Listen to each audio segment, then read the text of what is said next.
Yo. Hey, yo. Ladies and gentlemen, theys, thems, everybody, everywhere. The bad kids are back. Another beautiful week for some wonderful shit talking, violence, conspiracy theories, friendship with my bros. Starting with my number one bro, the tremendous bad kid, your favorite rapper, your favorite streamer, your favorite everything in betweener. Nick Beam. What's good, yo? What's good, bruh? I'm chilling, man. And last, como se dice, Cruz. Yay. What's up, dog? I love you clapping for yourself. Gotta clap for Know your everybody worth. on here. Know your worth. Yo, so it's another week. Brand new sparkling experiences for everybody. Now, some quick updates. So, Cruz, you've got like crazy news in the home ownership realm. Like, so what's going on? Like, you're living off the grid now? Like, warming beans Not over the not fire quite as you yet. just plot against the government? Well, I mean, no, the government's paying for it, so that's kind of why I took it. So what's going on? What's going on at the no. homestead? So we're going solar, man. We decided to go solar a couple months ago, and the lead time for the project was like 8 weeks or something like that. So they came out last week and installed the panels. We're just waiting for UI, which is our energy company over here, to come out and do their final inspection, and then the city has to come out and do their final inspection of the install as well. Once they bless it, they basically flip the switch, and we then start essentially generating our own power with the panels. So what does this mean for you in the short term and then like the long term? Short term, immediately drastic change in our energy bill. Like, not even questionable. Like, it was a no-brainer. Long term, I guess you can say the value of the home goes up because of the panels. And Well, yeah, definitely does. if we ever decide to move, I think we just pay for them to take them off and take their equipment back, because we don't own the equipment. Oh, you don't? No, or because it's all state funded. Okay. Or we can transfer it to the next potential buyer if we ever decide to sell the home. Oh, word. Okay. So it's like, and then it's also, you didn't come out of pocket at all for this? Nope. Zero down. What a beautiful thing. They did a soft credit inquiry just to make sure like we're not sleaze bags, and Yep. So they're coming to do their final inspection, and then when that's said and done, because we have a tree in our front yard, and they have to remove the tree for the panels to be effective, because in the hot months there's a lot of leaves and foliage, and it wouldn't be optimal because it wouldn't be gathering enough sunlight. Right, so, that makes sense. Which they're also paying for, and they're leaving me paying for everything, pretty much.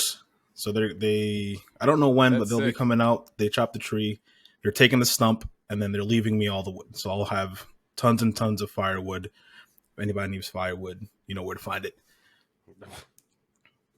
No, they don't. For the low, dude. I ain't not for free. Chill out, dude. Come on now.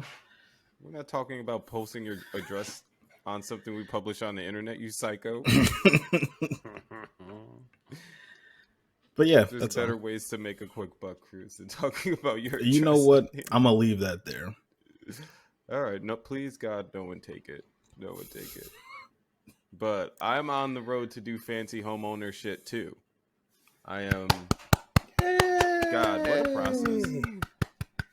Like, I've been looking since like January, and I was really trying to have like made a decision by now because I wanted to beat my lease. All right. But now I'm like in this weird crunch time. Like, I found a new realtor who's part of this dope ass team, and now I have to like make real adult decisions. And like, I'm on a spending freeze right now because like I'm applying for another mortgage to see what the rates are comparative to the one I already have. Like, got pre-approved. Let's go, dude. And I'm just like, dude, like, I don't want to do any of this. None of this. I am so tired. I am just tired all the time. Like I have changed my coffee habit to I have like a cup in the morning and then I have one when I get home from work because otherwise nothing would get done. Yeah, nothing would get done. I heard and you. I have to like talk to so many people, and I'm just like, oh, so many conversations. Talking to people's the worst, dude. I hate talking to people. And then you have to like name specifically what you want and what you need and what you're looking for. Yeah, woe is us, dude. Like, woe is me. Like, seriously. And like, you don't get points for any of this. Like, it's almost like no one cares in the grand scheme of things. And I can't deal with that. I can't. Well, all right. So what else have you got going on? Another upgrade. What's another upgrade you did? You've just been upgrading away over there, Cruz. Another upgrade? What have I been upgrading? Oh, yeah. No longer, fuck Altice. No longer fuck Optimum, dude. Kmart blue light special internet having ass. Fuck them, dude. They've been, man. I'm so glad we switched. Oh yeah, no, we upgraded to fiber. Upgraded to fiber about a month ago now. Officially a full fiber podcast. Full fiber podcast. Yo, so glad they. Like every time I ran a speed test when I was with Optimum, like I use speedtest.net and they have like, so they have a little speed test button, right? And then there's like ads all the way around. It was just all red Frontier now offering gigabit service.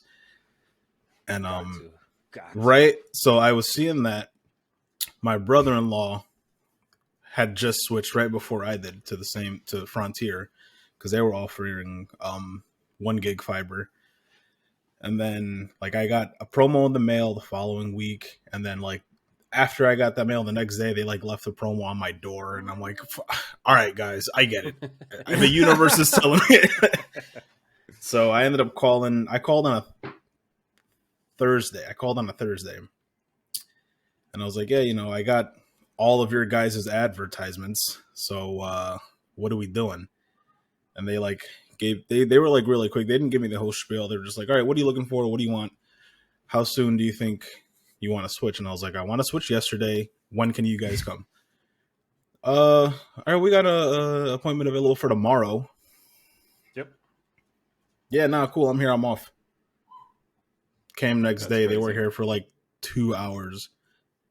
Done. Nothing. Again, nothing out of pocket. Did you offer them something to eat in that span of 2 hours? Like, I would have offered that person at least 40 sandwiches. Like, are you hungry?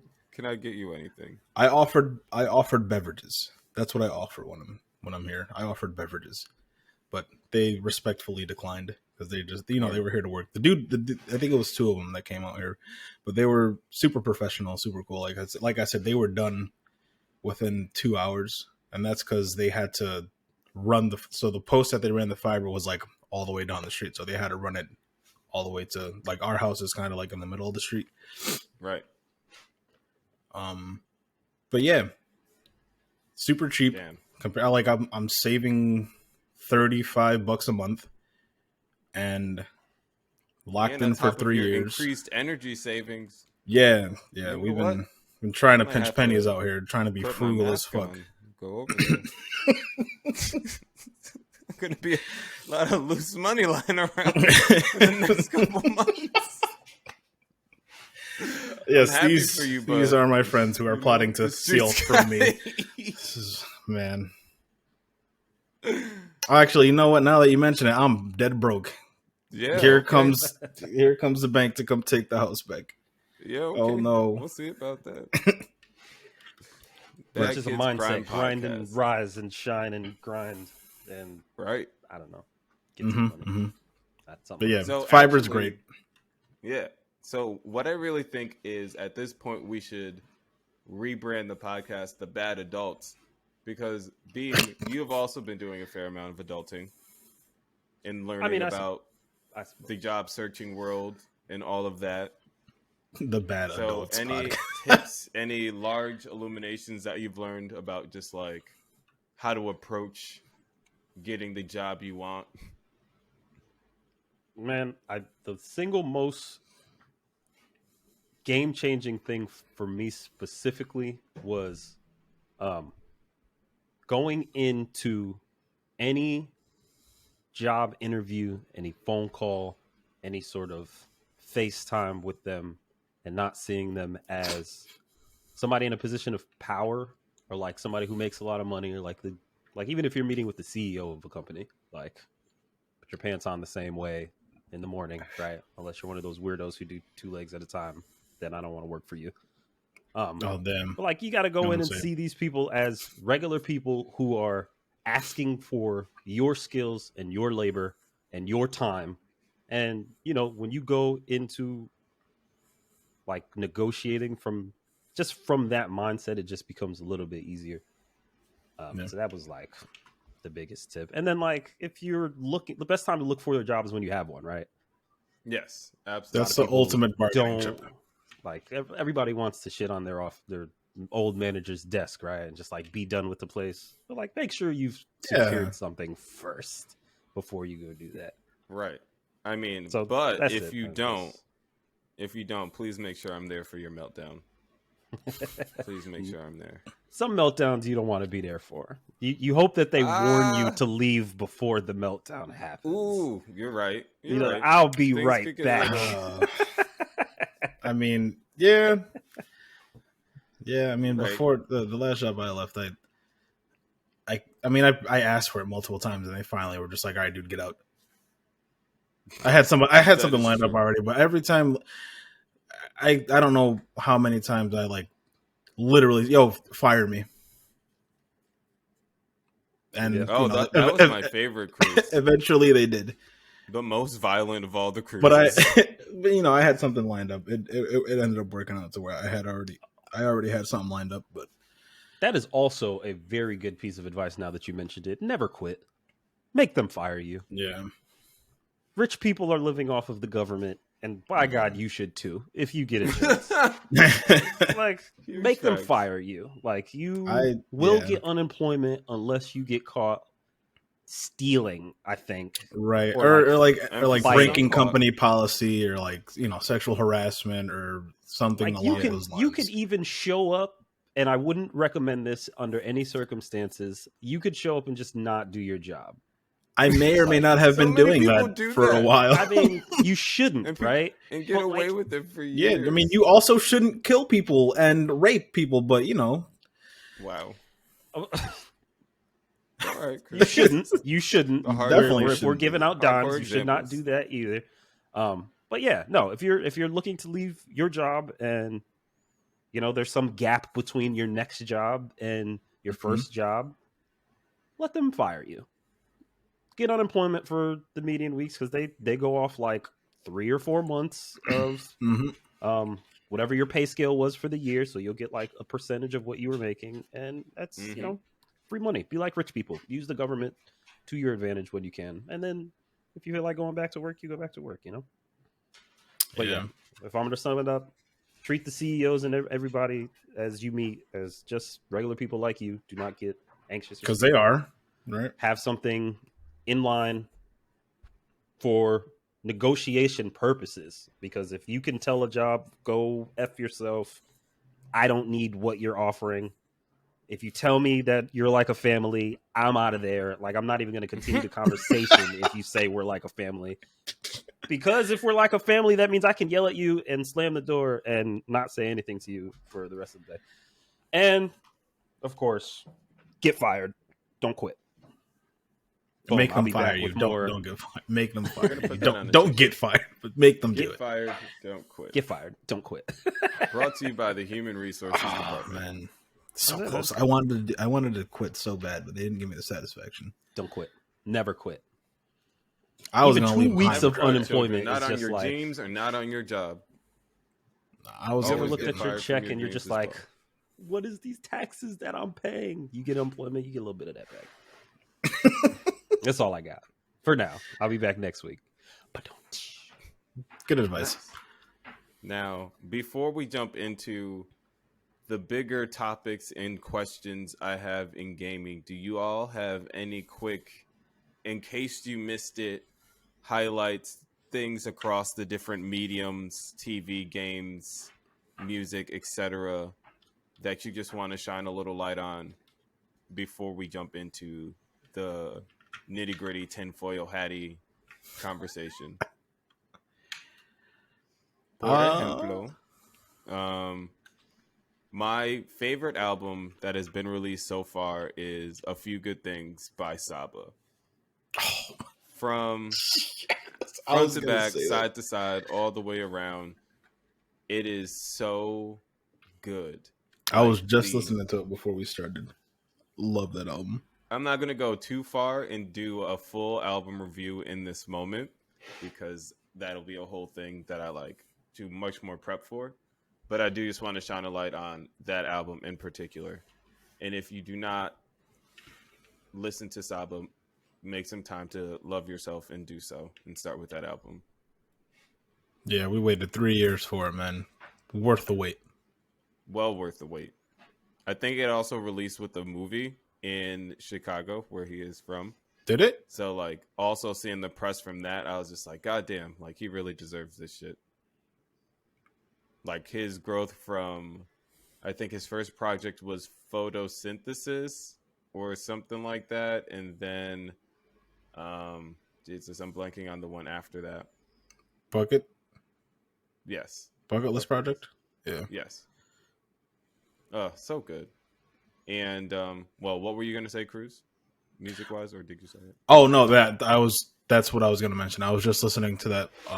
I've been, like, letting it slow burn throughout the week, and before we started today, I sat down and listened to some of the tracks again. What a good album. So good. It's like that's probably in the runnings for one of my favorite albums so far this year. I mean, we're still early in the year, but that one's taking the cake right now. Yeah, this is the bar for album of the year for me.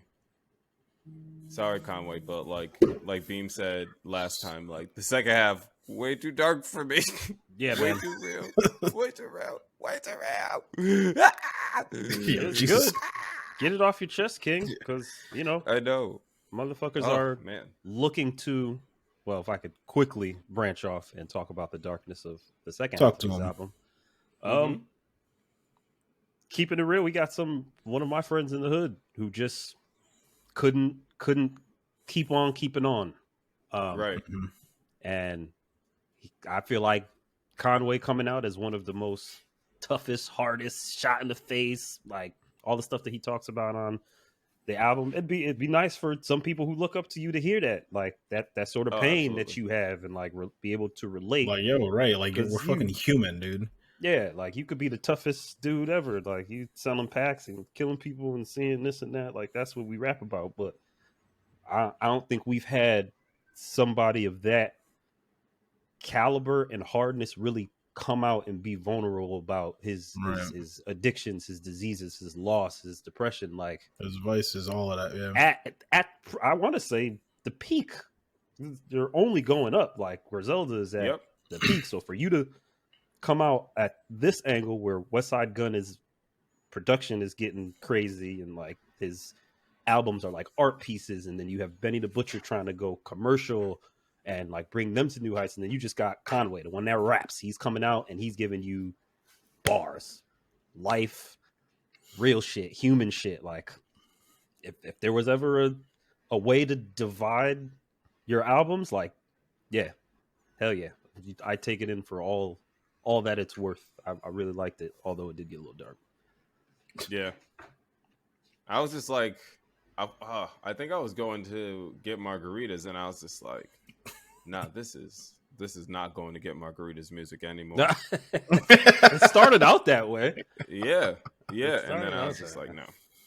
Then I had to put on Westside Gunn. But also, go. All right, so drug dealer rappers. Thank God for them. They're my favorite form of rap. Like drug dealing rap is my favorite. And I'm in the middle of a Pusha T rollout.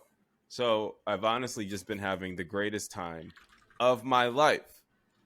So Diet Coke with the Fat Joe sample. Fucking love it. Shout out to Fat Joe. And then the latest release, Hear Me Clearly, that I played it like 9 times on Friday. Just like at various points throughout the day, I just kept coming back to that song. And it just makes me so happy. So happy. Elbow in the pot, I love Vince Carter. Ah. Ah. But yeah, that's the things that I'm excited about that need to be shared in the music sphere. Beam, do you got anything? So recently, I've gone further and further into what the new niggas is listening to because the kids will not leave Nick Beam behind. I will be cool forever. So I found out. Please do take us with you because I don't have it in me to follow it. There is I'm working on a thesis, of course, because I'm always working on different theses. Theses. Yeah. Apparently, Sure. Playboy Cardi, my favorite, stole his whole swag from one of his childhood friends, who goes by the name of Uno the Activist. So his whole production, baby voice, yelling on the track, 8-bit, like drums and instrumentals, all that like choppy flow, like that was stolen from somebody who used to run with. So that's fucking hilarious. Very on brand. Not surprised about this at all. Right. I was dumbfounded. So again, his name is Uno the Activist. I've heard rumors that there's going to be I know that the freshman list is coming up, and I heard rumors that he's going to be on the freshman list. So I went back, and he's got an album with one of my other favorites, Made in Tokyo. Fucking love him so much. So they did like a joint project, and then he released a project called Unoverse 3, where it's just like all of that hard production, the choppy flows, the ad libs, the just, you know, the production suite of all that kind of stuff. Mm-hmm. Like real hard, high energy music. I don't know if y'all have listened to Yeat or Yate. I don't know how to say his name yet. Yeat. Another dude who's blowing up off that same sound. So that's kind of the world I've been living in. Not getting left behind, folks. Not getting left behind. Please. Uno the Activist and Made in Tokyo's album was called Yokohama. And then Unoverse 3 is the other one. And the biggest song from their joint album is called Love Myself. And it's hard, trappy,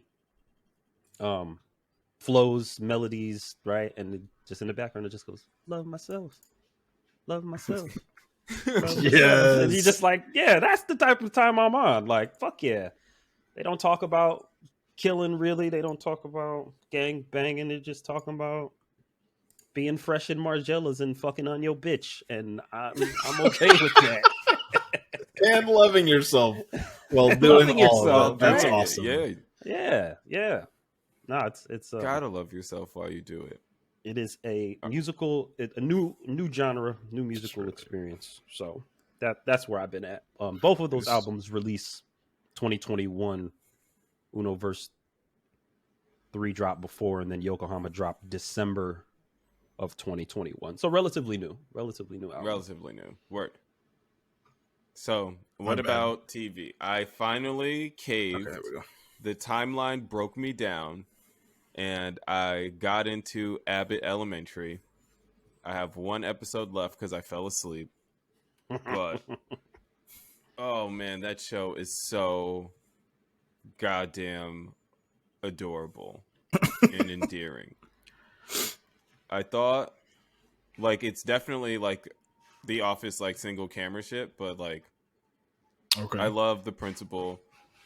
The fact that she is just such an influence on the staff to like not do too many spoilers about the shit that she does. But the principal is hilarious, and how she gets her job specifically is great. The dynamics on the show, the fact that like the timing, the comedic timing of children is so great to me, because it's just like the shit that they do. Like, for example, the girl is trying to do math with the potatoes with the teacher, but she obviously stole the potatoes from the cafeteria. The cafeteria man comes and takes the potatoes, and now he's like, and now you have no potatoes, and she just goes, "Yay!" And that's the whole fucking joke. And I died laughing. It's like that's something that's that the punchline. It's just like funny. So much joy in that, and I'm just like, this is great. Yeah. And then Grand Crew, the other show that the timeline was talking about, which is like group of black friends hang out at the wine bar and you follow their lives. Everyone's got personalities and stuff. It's funny. That's not the best review, but I really feel like I went too hard on Abbott Elementary, so I'm trying to reel it in. But Grand Crew is definitely worth your time. If y'all have not started. If you all are looking for something to watch. That's what I recommend. Like, honestly, this happens, and it's funny. That's the type of review that I'm looking for. That's funny. Like, when people hype something up too much, like, I kind of got to shy away, because, like, you too hype beast. You can't be hype beast. Either that, and then, like, or they oversell it, and it's like, okay, it was cool, but calm down, bro. Yeah. Got to be realistic with how you set things up. We've been burned way too many times. I've been letting One Piece slow burn. Oof. Oh my god. One Piece. It's wildly. I'm trying to not think about the actual episode count. Oh man, I'm in the 300s. I'm not even at 100 yet. I'm really letting it slow burn because I'm enjoying it.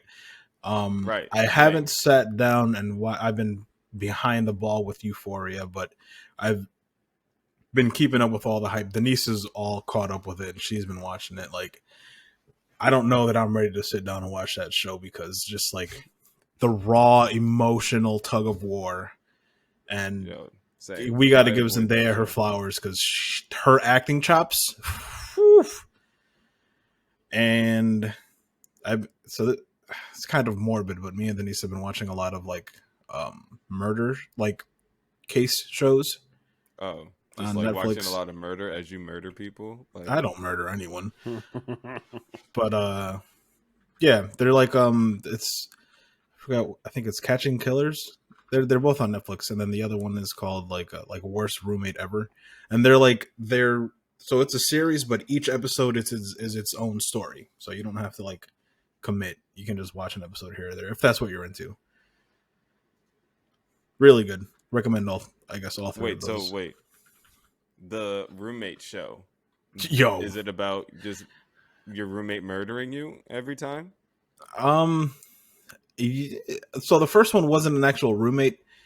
The first episode was this fucking old lady who was playing at being like an elderly or like a disabled person's like caregiver. This was back in the 80s, I think, and was just not. She was just not that. She was actually the polar opposite of a caregiver. She was a take lifer. It was bad, dude. All right. But her persona was like all right, so I mean, so go ahead. You can watch it if you want, Jeff. You may or may not like that one episode. It's fucking crazy. God. Like I said, morbid, but shit that interests me. And all right. One more real quick because of the line of work I'm in, and I'm a sick person who thinks about this shit at home. I watched the Boeing special on Netflix. Like on the plane? Yeah, though I wasn't on the plane. Well, yeah. Thank God I wasn't. Boeing like the plane. Boeing, yes, Boeing the plane. Why you got that face? Nerd. I mean, nerd. Yeah. I'd say I was a nerd. Nerd. Yeah, definitely with that and with watching anime all the time. Yeah, I'm gonna own that shit. But no, it's anime doesn't make you a nerd. Watching absolutely, it an does. Airplane documentary, dude. You fucking called me a weeb. Come on now. I didn't call you a weeb. Beam called you a weeb. Oh, I don't know how I got dragged into this. I'm just here. Your behavior led you here. Your past behavior. Everything cartwheels back. You know that. The Cartwheeling Podcast. Come on now. No, but it's a documentary. It's like an hour and 20 minutes or so about those two birds that went down back in 2018, 2019. So there was like their latest and greatest models, like a Max, a bigger version, and Boeing did some really shady shit by not disclosing some things to the FAA, and they had sold a bunch of these planes, and like unfortunately, like, a lot of people passed away behind that shit. Yeah. Just it piqued my interest. Scandal. Because we are the Bad Kids Aviation podcast, so that's throw true. that in there. You know what I'm saying? someone was recently in trouble for trying to break into the cockpit of a plane. So honestly, what do you do? What would you do if you saw someone wilding like this on the plane? Like just either being way too drunk and like trying to fight somebody or trying to go into the cockpit. What would you do? Would you spring into action? How far away am I from him? Let's say a person is causing a scene 3 rows up from you. 3 rows up from me. How far from the cockpit? Like where am I seated on this supposed plane? Right, because otherwise we would all need to be hypothetically in first class. Right, that's why I'm asking. If I'm sitting in first class, I'm literally doing nothing. So this whole scenario goes out of the window because, like, if I'm going down, at least I don't want this. I don't want any scenario to go out the window on a plane. I'm trying to stay in there, nice and safe. I feel like this changes. Being in first class changes everything because then it's just like, is this part of the show? Like maybe this is all an act. This is like like Shakespeare in the Park. Bullshit on a plane. I don't know. It's like a theater. I don't know. So three rows ahead of me. So I'd have to exert energy to get to him first. Yeah, you would need to exert some energy to arrive to the scene. I don't know. Is he already in the cockpit, or he's trying to get there? No, he's just causing a ruckus, like yelling about going to the cockpit. I don't know. I don't know what I would immediately do. Especially if he's behind me and he has to work up to get past me to put this plane in danger, I think I'm going to be a good Samaritan and try and stop him. Beam, would you good Samaritan this person? We I won't discriminate. Women can hijack planes too. Well, they can. You have to be ready for that because that's how they get you. That's how they get you. They're playing on your bias. Anyone, equality, hijack a plane if they man, want woman, to. child. I think the conviction. The only thing that I would do, whether in first class or not first class, is I'm first going to break the rules and take my phone off of airplane mode, and then I'm going to record and shame. That is what I must do. You're going to go live? I'm going to buy the Wi-Fi on the plane, and I will stream it because that seems to be the max of my abilities. I'm not. If you want to take the plane and you're going to the cockpit, I'm not going to stop you. But everybody will see you do. I mean, that's why they have the fucking secret agent man and on the plane for. Like, that's not my job. Agent man. I don't know. That song just popped into my head. I feel like I might be able to do his job better than it. At the very least, just like stick your foot out into the aisle to trip him. You know, something. Jafinity the negotiator. Give me the goddamn gun. I would try and motivate someone else to do it. I would motivate someone sitting near me to do something. Like, yo, you really just gonna let him do that, man? You gotta do something, bro. You really think he's gonna do that, though?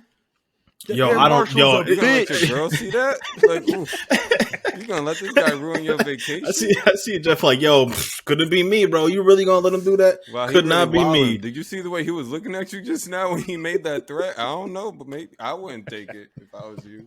Especially not today. No, man, couldn't be me. Shit, you pay money for your seat, right? Mm-hmm. Mm-hmm. Stay safe on the plane, everybody. Amen. But people are wilding. Like, yo, since like the restrictions on planes like lightened up again, motherfuckers have just been exponentially more violent. Violent. I was trying not to say violent, but because we got to call it what it is. So while we're on the topic, so what do you do when the pilot's the culprit? What do you do? There's nothing you can do. Well, hopefully you were listening to the flight attendants in the beginning of your flight, because I'm out. I hope we're above water. So there was an article. We'll put it in the episode notes about. I think it was a JetBlue pilot who was visibly inebriated and tried to take off. They stopped him before they could, but Mans was probably in the airport. Flight got delayed, and he was like, "You know what? I'm gonna just have a couple." You know what? I'm just gonna ruin my career. Just like dog, like why? Oh, that's such a nasty. That doesn't make me want to fly anymore. I don't think that I'll fly JetBlue for the next couple of years. If I ever fly again, I'm not gonna fly JetBlue. Just ask the pilot to see his like AA chip. It's fine. No. All right. Well, you got to be good to get those chips. Exactly, and that's what you want. That's not what I want for my pilot at all. We don't get what we want, especially if you're a Bandcamp artist, because things might be changing for you. I love that segue. What a good segue. So, yeah, the Infinity Gauntlet acquisition gobble hungry hippo ass Epic Games gets its greedy, grubby hands on another piece of the digital puzzle and acquired Bandcamp. Now, if you are not familiar with Bandcamp, it is a platform built specifically for independent music artists to help them make more of their own money from the things that they create themselves and produce. And there's like a whole marketplace. And Beam, what are some things I'm missing about Bandcamp? You pretty much nailed it. That is the gist of what Bandcamp is. Is it like a more polished SoundCloud? Yes, you have pretty much complete control over your branding on Bandcamp. They give you like your own for example, nickbeam.bandcamp.com. There you go. That's what I was waiting for. That's not just like, soundcloud.com/. So again, you said you could do a marketplace, so selling merch is a very big deal on Bandcamp, and that's where a lot of people get their revenue from, right? Because streams are not really it. You can sell vinyls, you can do tapes, you can do art, you can bundle stuff together.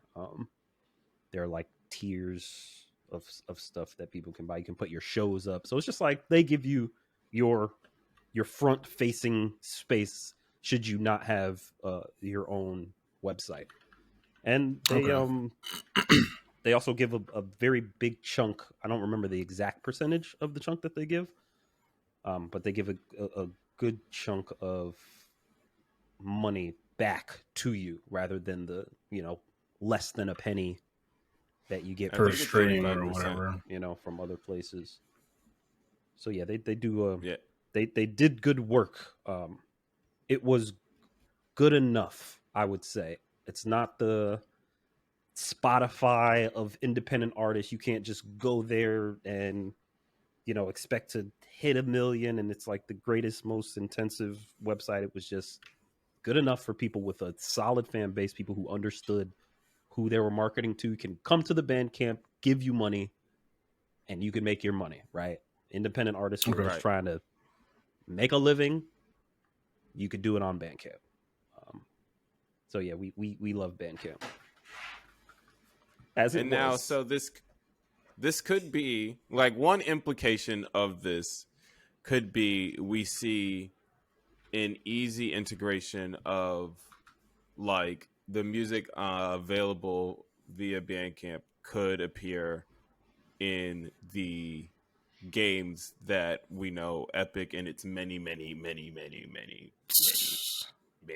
recent acquisitions had or are making and will make. So like there's a potential for artist development in that way, like working with Epic to get your music in their games, because then they won't have to deal with the label, which is a huge barrier for like Twitch is the label. Like people's streams, like they have to do the weird YMDC MTA bus thing to keep from their videos getting down. So that's one implication. Or they've been. I noticed in the last handful of my streams, they'll just mute like if you save your VODs, they'll just mute the copyrighted YMDC TQA portions of it.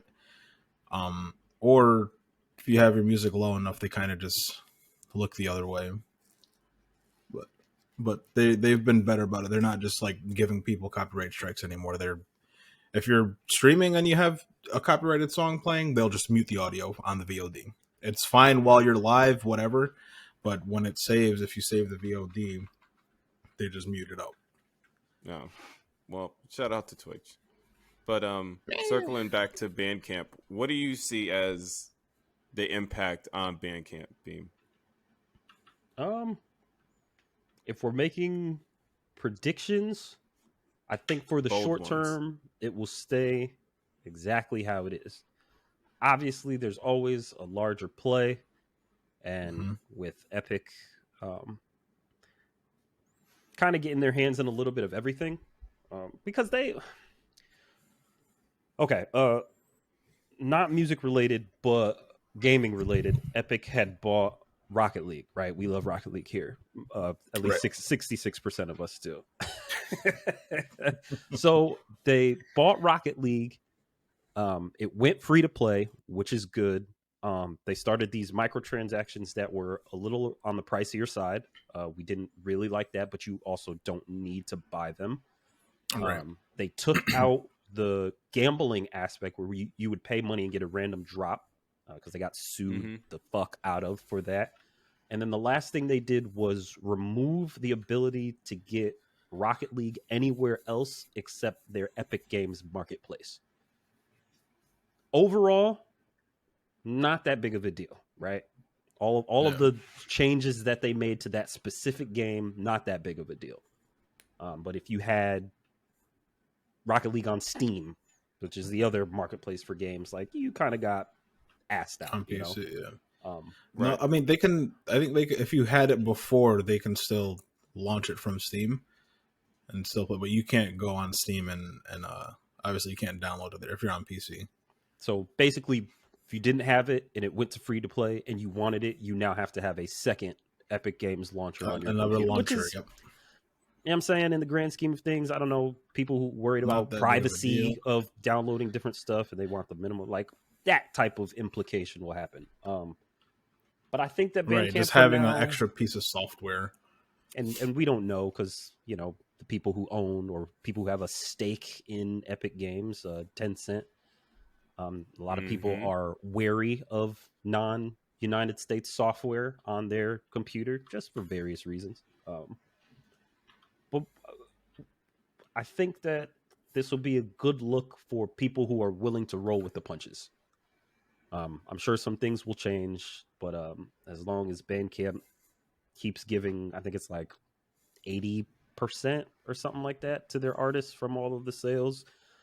Bandcamp had also been doing since the start of the pandemic. I think it's Bandcamp Fridays where they would actually waive their revenue share on a Friday. So instead of like 82, you would get like 93.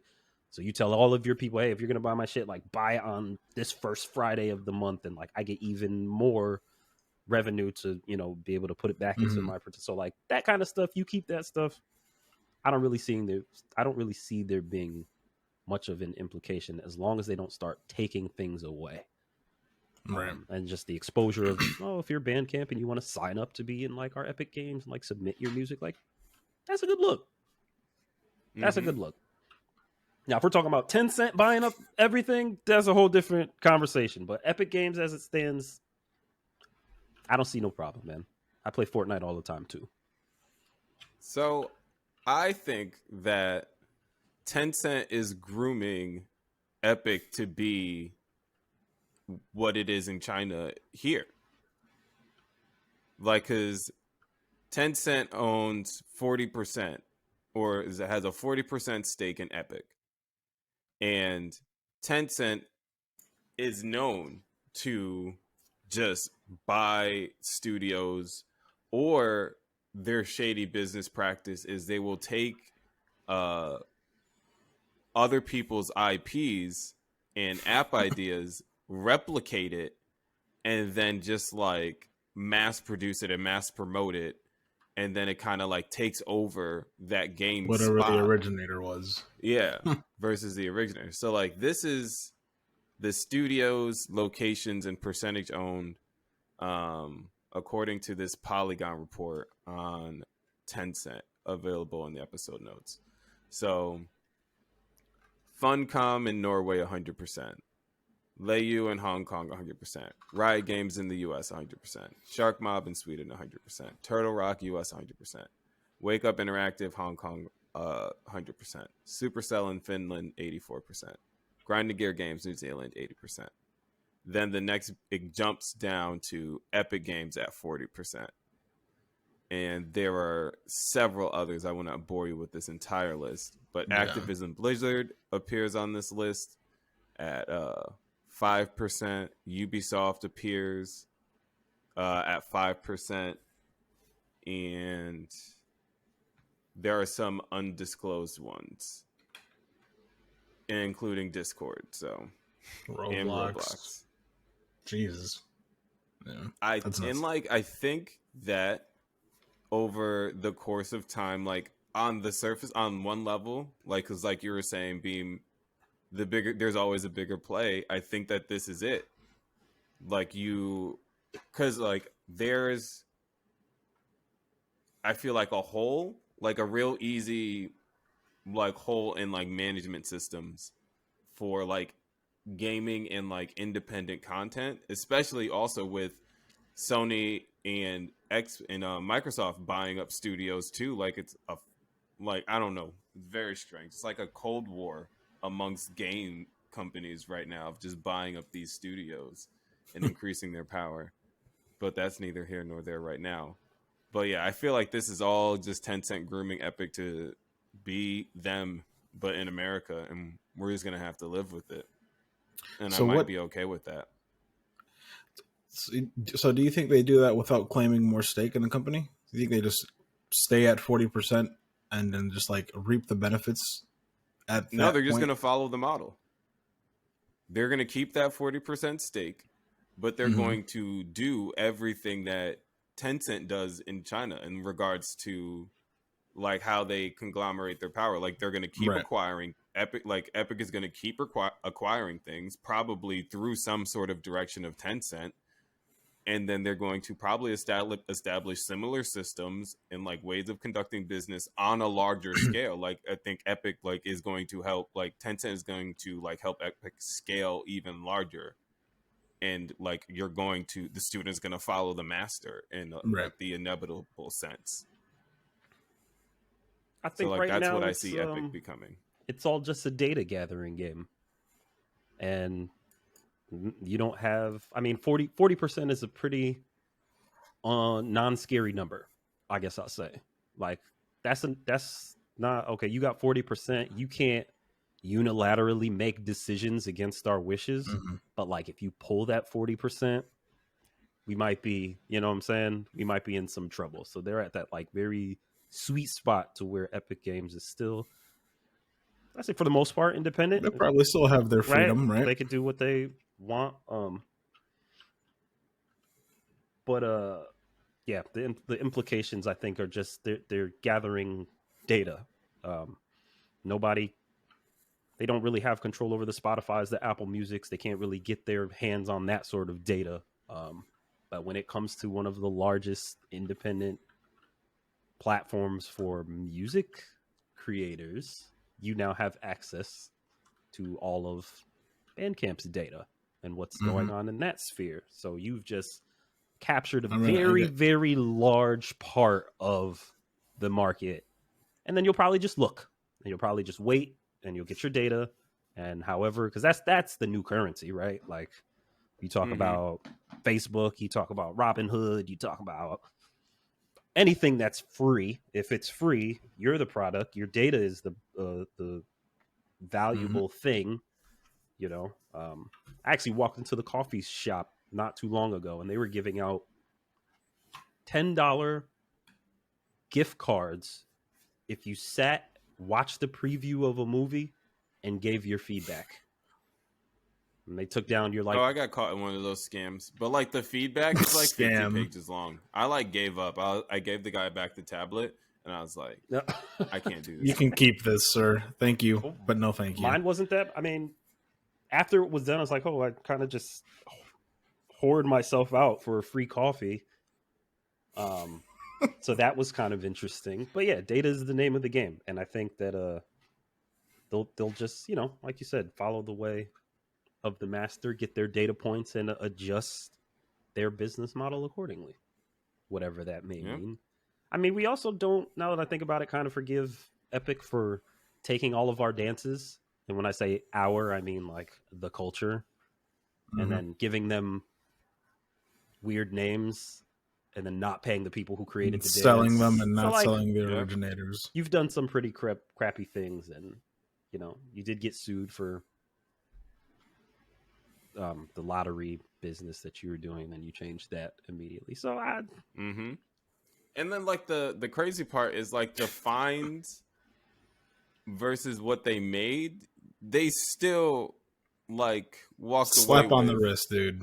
Slap on the wrist. Man, I wish I could run a scam so clean. So clean. Speaking of capitalism. Okay. Wow, I was about to pivot somewhere else. I was going to say a scam as clean as a Tinder swindler. That dude, yo, I gotta watch that. Yeah, you do. We're not gonna go there right now, but we can if you want, real quick. But I didn't get a chance to give my TV shows, but that was on it. Tinder swindler, please, everybody, please watch. If you don't, my enemies are gonna come after me. Jesus, not the point. Not the point of the screen. Downloaded Tinder or any of those other dating apps, please, man. If the first date he flies you out to Dubai. Yo, not Kyiv. Yes. More like goodbye. No, we're not going Kiev. I don't remember. He flew him out somewhere. Man. Yeah, that. Don't do it, man. That sounds like a mess. Yeah, no. Tinder swindler. Please say that 10 times fast.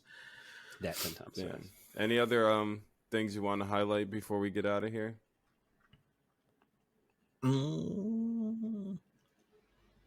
Nothing immediately comes to mind. Wonderful. Beam, got anything? Anything y'all are looking forward to in the coming weeks? I have one more week so I'm on spring break. Then I'm going to the rodeo. So many good things. And we're gonna get hats and boots. My first rodeo. We're gonna y'all and you guys are gonna y'all and yeehaw and I'm gonna get black Air Force One cowboy boots. That go all the way up the leg. That's nasty. Yes. Yo, please do. Please do and take a picture of it. I'm gonna find them. Please. That's nasty. Oh man. I'm excited for the rodeo. I don't know when I'm gonna go or what I'm gonna see, but rodeo's here. Can I get a yeehaw? Oh yeah, I'm going to see Khalid. Oh, nice. Shout out to Khalid. What day is that? I want to say next week Tuesday. Next week Wednesday. Word. Oh, and going to see the Batman. So I'll have thoughts next week. I haven't seen it, but I don't know that I want to sit down for 3 hours in a movie theater and watch Batman. I'm trying out iPick, so it better be worth it. Dang. Okay. Put your pinky up when you say that. Love that place. iPick. I'll be the pod. I'll be in the pod next to you. Little cozy 2-person. Yeah. Dude, there is like limited seats. I'm not even sure if there's any more seats. There will be. I don't know. I've heard it's been doing great, so we'll be looking forward to I heard feedback good things about it. People's impressions and not spoilers have been spreading out on Twitter, so it's been kind of safe. Word. All right, boys. And ladies, gentlemen, theys, thems, it's been another wonderful episode of the BadKidzPod. It's your boy, Definity, the host that stayed doing the most, joined, as always, by Nick Beam, your favorite rapper, your favorite streamer, your favorite everything in betweener, and Como se dice, Cruz. Keep it funky, keep it fresh. We out this beer. Yay!